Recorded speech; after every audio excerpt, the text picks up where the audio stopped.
erros que te impedem de atuar com segurança na UTI. Isso tem que ficar bem claro.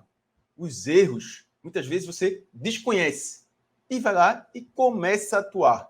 Ou já está atuando e mesmo assim desconhece esses erros. E aí a insegurança vem. A insegurança aparece para resolver o caso clínico. A insegurança aparece para discutir com o round multiprofissional, numa visita multiprofissional. A segurança aparece numa passagem de plantão. A segurança aparece em uma intercorrência.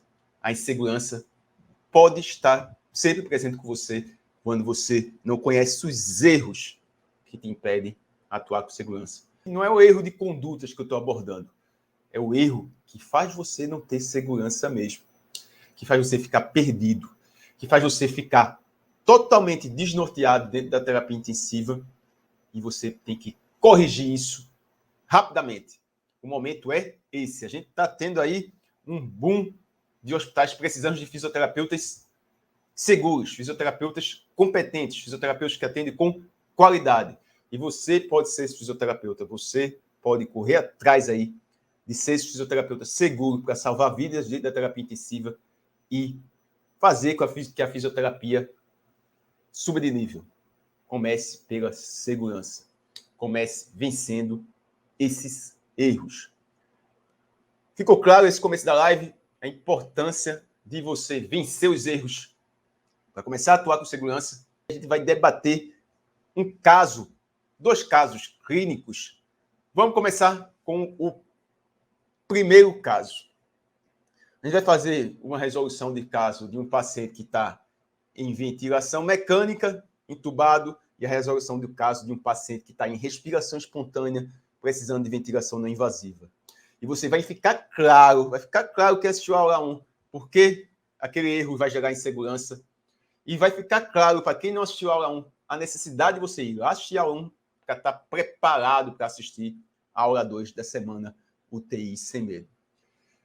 Vamos pegar o primeiro caso. Paciente COVID-19 chegou na terapia intensiva com insuficiência respiratória, passou para a máscara reservatória a 15 litros por minuto, colocou a máscara reservatória a 15 litros por minuto, saturação não melhorava, mantendo uma pressão arterial de oxigênio de 55 mg de mercúrio, que é a pressão representada aí, que representa a troca gasosa, mantendo uma frequência respiratória de 34 percussões por minuto, com aumento do trabalho ventilatório, já apresentando ali uso da musculatura acessória, batimento da asa do nariz, totalmente desconfortável.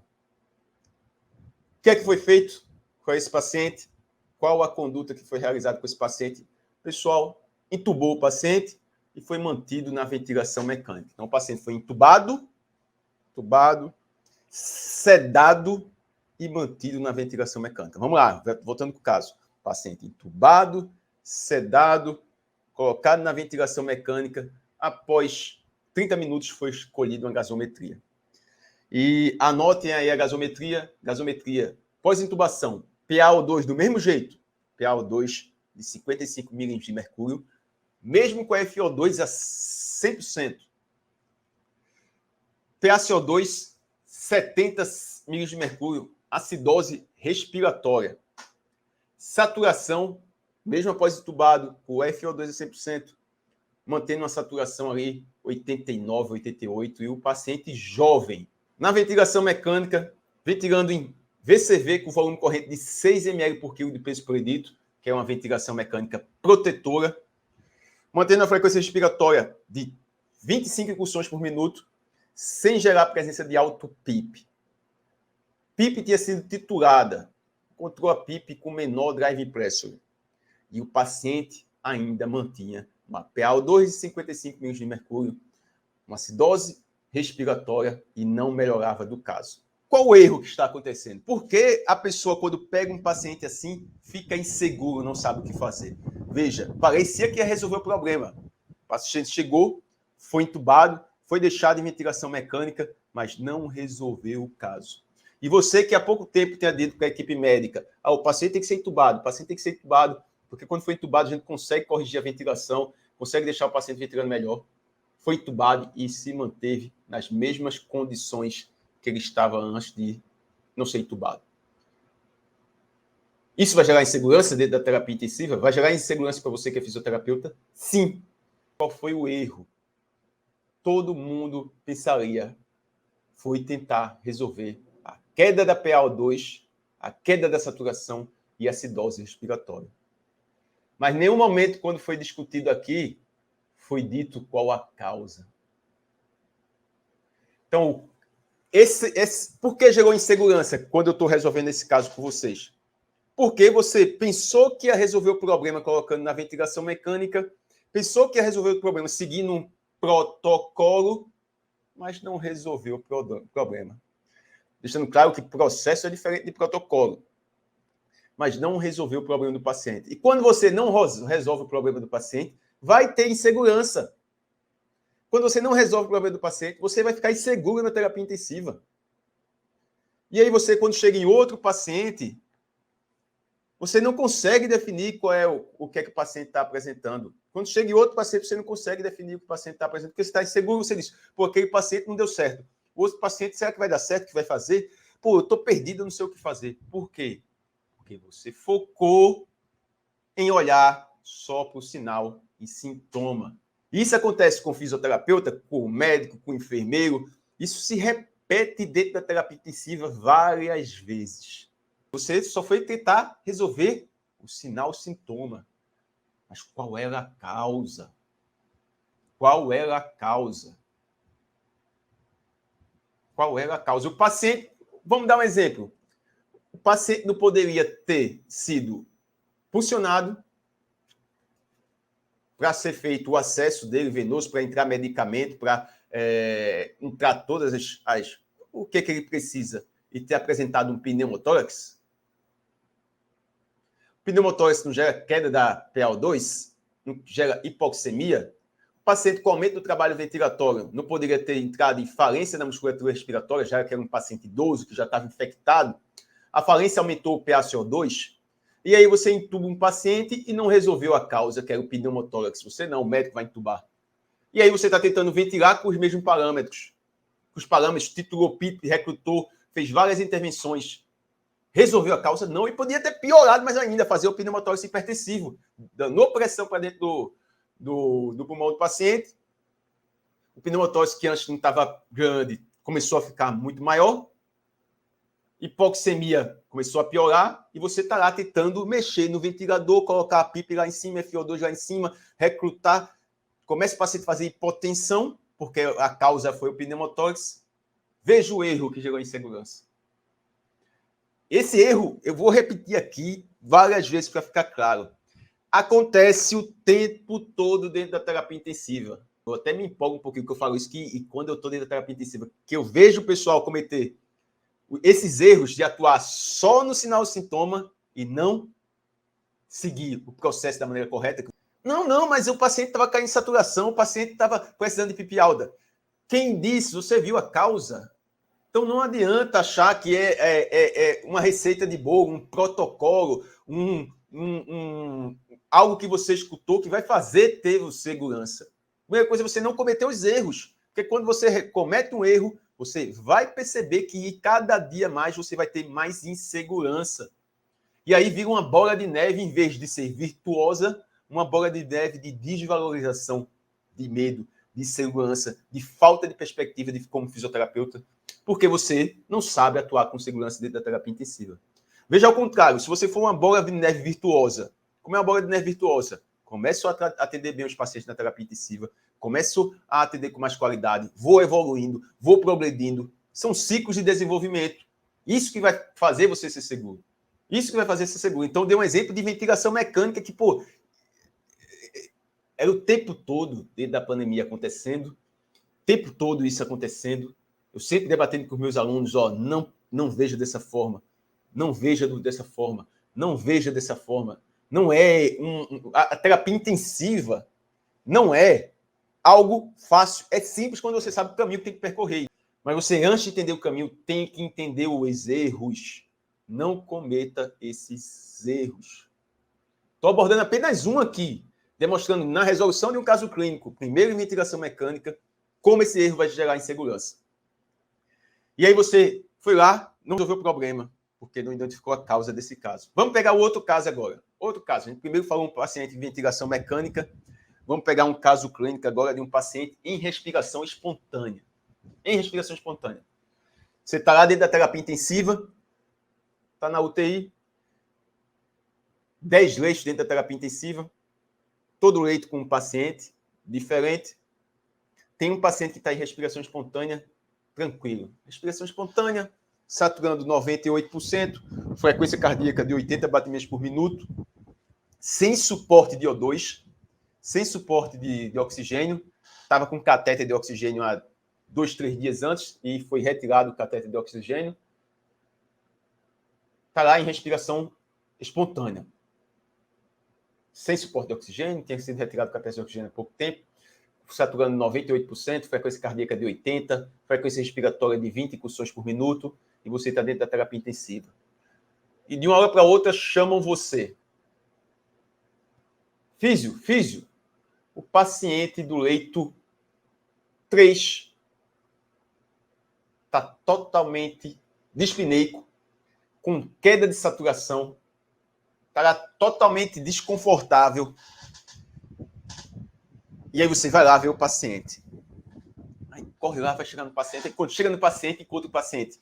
Frequência respiratória de 38 incursões por minuto. Taquipneico.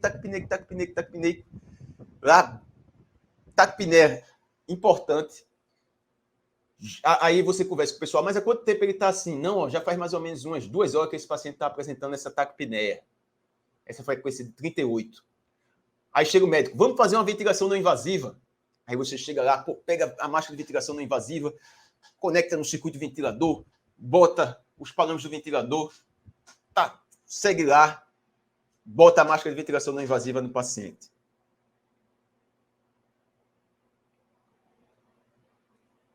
Quando bota a máscara de ventilação não invasiva do paciente, está o paciente lá fazendo 26 litros por minuto no ventilador com a ventilação não invasiva. A taquipneia é mantida lá ainda e 36 incursões por minuto. Eu não sei se eu disse 36 ou 38 agora. Está mantendo lá a taquipneia lá em cima. E você aumenta mais ainda a pressão de suporte da VNI, aumenta a FiO2 mais ainda e o paciente mantendo lá a taquipneia de 38 incursões por minuto. E aí você, porra, não estou resolvendo esse... Saiu até um palavrão aqui, desculpa. Eu não estou conseguindo resolver esse caso, não. E o paciente não melhora, e o paciente não melhora, e o paciente não melhora, e o paciente não melhora. E aí o paciente vai piorando e complica. Qual o erro que foi que aconteceu? Focou no sinal e no sintoma. Qual é o sinal? O sinal é diferente de sintoma. Sinal que você consegue medir, que você consegue ver, né? O sintoma é o que o paciente diz, é uma percepção subjetiva. Qual era o foco no sinal? Frequência respiratória de 36, 38 incursões por minuto. Qual a causa dessa alteração? Qual a causa dessa alteração? E aí, quando comecei a colocar os dados aqui, eu gerei meio uma complicação para vocês. Eu disse, o paciente está com catéter de oxigênio, foi tirado o suporte de oxigênio e o paciente estava lá depois de 2, 3 horas, bem taquipneico, bem com aumento de trabalho ventilatório, mantendo a frequência lá em cima. Quando você vai lá e não identificou a causa, focou no sinal e no sintoma, o erro foi esse, ter focado no sinal e sintoma, mais uma vez ficou a insegurança. Porque você não está resolvendo o problema.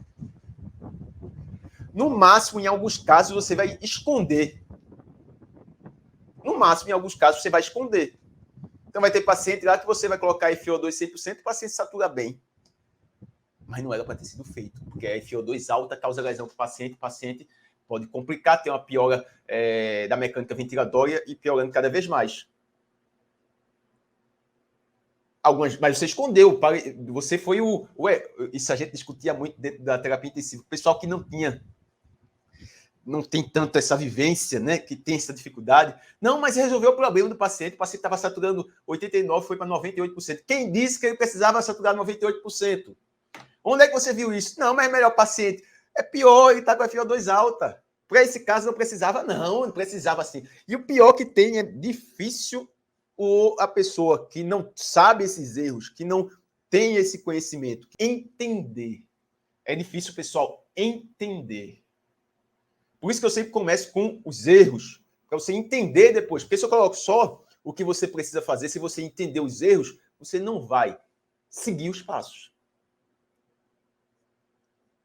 Você não vai seguir os passos. Então, não cometa esse erro. Qual a causa do ataque pinéia? O que é que você focou só no ataque pinéia? Vamos identificar o que é que deve ser feito. Aprende os erros que não deve cometer.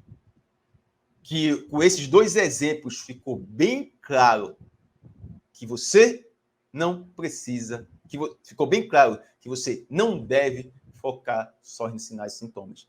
Veja a palavra sinal. Ele está demonstrando que tem algo errado. Mas o que é que está errado? Ele está sinalizando uma frequência respiratória alta, uma hipotensão, uma queda de saturação, uma sincronia. Está sinalizando. E o erro é achar que o sinal, corrigir o sinal é seu objetivo. Não cometa mais esse erro. Se nunca nem cometeu, não cometa agora, porque você nem sabia que era um erro. Não cometa agora. Ah, Antônio, mas eu não devo aumentar FO2 porque quero saturação. Não, você pode até melhorar o sinal que está apresentando rapidamente, mas depois tem que focar da maneira certa de atuar. Se fosse uma acidose metabólica, paciente que você colocou na ventilação não invasiva, ele tivesse com acidose metabólica lá de 7,15. Vai resolver com VNI? Não! E você está tentando resolver lá ataque piné com a VNI, porque você só está vendo o sinal. Foi lá e ficou tentando fazer VNI, porque só está vendo o sinal. Foi lá e aumentou a FO2, porque só está vendo o sinal. Foi lá e gerou uma manobra de recrutamento alveolar, porque só está vendo o sinal. Foi lá e aumentou a frequência respiratória, porque só está vendo o sinal. Então, errar isso não pode acontecer mais.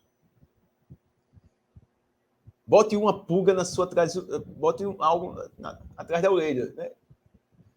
Toda vez que você vê um sinal, o que é que você vai fazer agora? Quem está acompanhando a live no Instagram, Facebook, YouTube, toda vez que você for ver um sinal que está alterado, sinal ou sintoma, o que é que você vai fazer?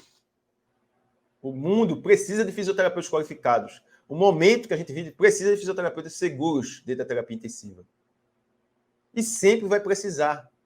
A fisioterapia cada vez mais demonstra a sua importância dentro do ambiente da terapia intensiva. Várias legislações saindo, dizendo, indicando ter fisioterapeuta 24 horas dentro da terapia intensiva. E você pode ser esse fisioterapeuta seguro dentro da terapia intensiva. E aprenda os erros que você não deve cometer. E aí você vai ter um diferencial. Já vai sair na frente de muita gente. E você, o que eu estou dizendo agora, quem já trabalha na terapia intensiva já percebeu que isso é verdade. E quem não trabalha ainda na terapia intensiva vai entrar e vai ver, pô, não é possível. E o que o Antônio disse acontece todo dia e muitas vezes esse erro acontece todos os dias e muitas vezes, como eu disse, acontece com fisioterapeuta, com médico, com enfermeiro, com nutricionista, técnico de enfermagem. Vamos dar outro exemplo, um exemplo bem claro de que isso acontece. Veja como é que acontece. Você está lá na terapia intensiva, plantão noturno. Plantão noturno, 10 pacientes. Tem paciente em ventilação mecânica, paciente em respiração espontânea, paciente que foi estubado hoje. E o paciente foi estubado hoje, paciente DPOC, foi colocado um catetezinho de oxigênio a 2 litros por minuto. O paciente, durante o dia, estava saturando bem. 92, 93. E aí, foi passando o dia, ele foi estubado de manhã, foi passando o dia, né? Você recebeu o plantão noturno. Isso acontece, pessoal. É prática diária. São 15 anos atuando dentro da terapia intensiva, vendo acontecer essas coisas. Então, você está lá dentro do plantão noturno, 2 horas da manhã, diz assim, físio, o paciente do leito 4, que era o paciente que tinha sido estubado, rebaixou o nível de consciência e vão entubar ele.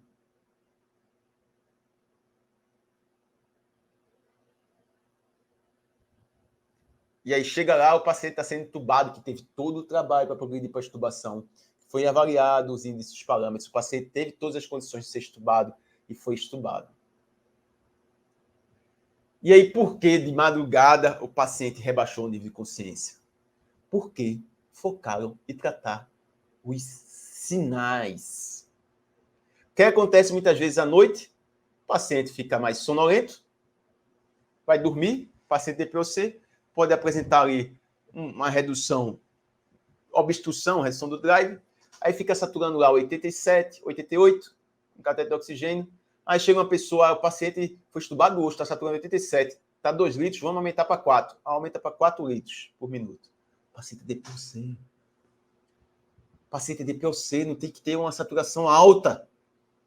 E aí o paciente ficou saturando 98%. Aí passou de meia-noite a 1 a 98%, de 1 às 2 horas da manhã, e retendo CO2, tem hipercapnia e rebaixa o nível de consciência, porque focaram em tratar os sinais, e esse paciente não precisava disso. Olha, se fosse fazer alguma coisa, podia acordar, o paciente acordou e não teve nada. Mas mesmo assim, esse paciente não precisava fazer nada, ele estava dormindo ali. Isso não vai causar insegurança se você não tem, se você vai tratar esses sinais e sintomas e não tem esse conhecimento, vai causar insegurança. É um erro que eu poderia passar a noite toda dando exemplos de casos que, se você não tiver esse conhecimento, só querer focar os sinais e sintomas, você não vai ter segurança. Não queira cumprir tabela dentro do hospital, não. Fazendo condutas desnecessárias, condutas sem que faz efeito, conduta que você não é para fazer como fisioterapeuta. Teve um erro a mais que eu tirei dessa aula, senão vai ficar maior, que é o fisioterapeuta realizar condutas que não é da fisioterapia. Então, o fisioterapeuta fica lá trocando circuito ventilador, preparando seringa de gasometria, colhendo cultura de secreção traqueal, só fazendo condutas desnecessárias. Necessárias não, você pode até ajudar em alguns momentos lá específicos, dependendo de como é a rotina, mas não é sua conduta, não é sua atribuição. Tem que ficar claro nisso também. Mas esse erro que eu abordei na live de hoje é você focar apenas nos sinais e sintomas. Ficou claro? Não é possível que ainda não ficou claro. Quem está aqui acompanhando vai cometer esse erro de só focar nos sinais e sintomas. Eu sei que algumas pessoas estão perguntando, mas e como eu faço? Amanhã, na aula 2, você vai entender isso. Mas agora você está aprendendo o que você não deve fazer. Está abrindo sua mente, está te preparando para você chegar lá, no momento exato, e salvar vidas. Você chegar lá, no momento exato, e ter segurança como fisioterapeuta. Pegar um ambiente muito profissional e ser o líder. O fisioterapeuta pode ser o líder dentro da terapia intensiva quando ele tem segurança. Quando ele tem segurança para se posicionar, quando ele tem segurança para definir a conduta, quando ele tem segurança para ser o fisioterapeuta realmente. E eu me empolgo com isso, porque são 15 anos de trabalho dentro da terapia intensiva e a gente tem exemplos de profissionais que são dessa forma e exemplos do outro lado, que eu digo que é muito mais profissionais desqualificar não, que não têm a qualificação, que não atuam com segurança do que profissionais que atuam com segurança. E você tem que ser o profissional que atua com segurança. Vai ter muito mais benefício para você. Vai ter muito mais benefício para você ter essa segurança para atuar dentro da terapia intensiva. Primeiro, o que eu sempre digo, você salvar vidas. Segundo, você ser referência. Terceiro, você ganhar mais. Quarto, você trabalhar onde você quer. Quinto, você progredir na carreira. Tudo começa com a segurança. E o pior que tem é que tem gente que acha que é seguro, mas não é seguro. Ele apenas não tem o conhecimento do todo. Aí vai fazendo as condutas que não é da fisioterapia, condutas que são desnecessárias, conduta que não tem efeito, aí ele não tem segurança, né? Ele não tem segurança. Então, foque em desenvolver essa segurança. Não cometa esse erro que eu debati na live de hoje, que é você focar nos sinais e sintomas. Vamos dar outro exemplo. Vou dar outro exemplo. Eu vou falando e vai vindo os exemplos.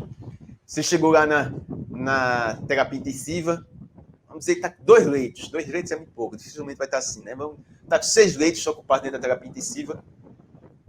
Aí chega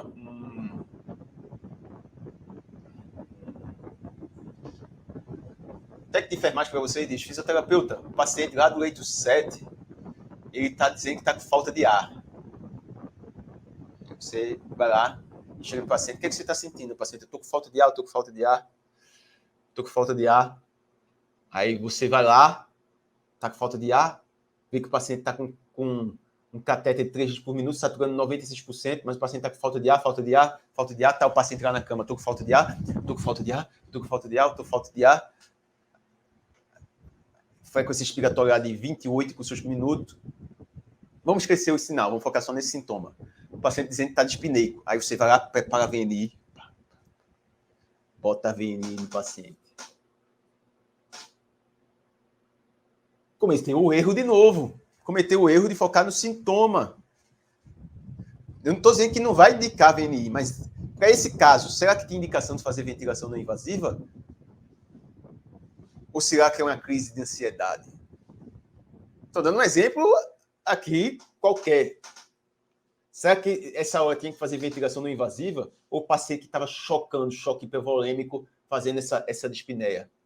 E aí eu sei que choque hipovolêmico, o paciente bota na VNI, cai o débito cardíaco e o paciente piora mais ainda do choque.